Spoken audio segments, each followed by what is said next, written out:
Dhandhuka railway સ્ટેશનમાં ticket બારીની સમસ્યાથી મુસાફરો પરેશાન જોવા મળી રહ્યા છે। ધંધુકા રેલવે સ્ટેશન પર ટિકિટ બારીથી સતત સમસ્યાઓનો મુસાફરોને ભારે હાલાકીનો સામનો કરવો પડી રહ્યો છે। લોકો વારંવાર તંત્રને રજૂઆત કરી હોવા છતાં કોઈ જ પગલાં લેવામાં આવી રહ્યા નથી। અમદાવાદ અને બોટાદ તરફના ટ્રેન ભેગી થતા ટિકિટ ઉપલબ્ધ ન હોવાને કારણે અનેક મુસાફરો મુસાફરીથી વંચિત રહી રહ્યા છે।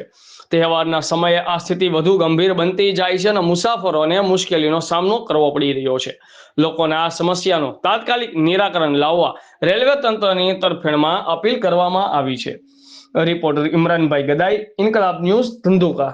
આ ટાઈમે બે બારીઓ ચાલતું હોય તો લોકોને ટિકિટમાં કોઈ તકલીફ ના પડે અને આવું બધું વારંવાર બને છે। તો તહેવારોમાં તો ખાસ બને છે અને કોઈ અહીં કંઈ ધ્યાન આપતું જ નથી। કોઈ સ્ટેશનમાં કોઈ ટિકિટ આપતો નથી, બરાબર। અને બે બારીઓ ચાલુ કરવી જોઈએ અમારી માંગણી છે, કારણ કે સખત ટ્રેનમાં ભીડ અને બે ટ્રેનો સાથે આવે છે, અમદાવાદની ભાવનગરની। એટલે શું થાય કે ટિકિટ લેવામાં બહુ તકલીફ પડે છે।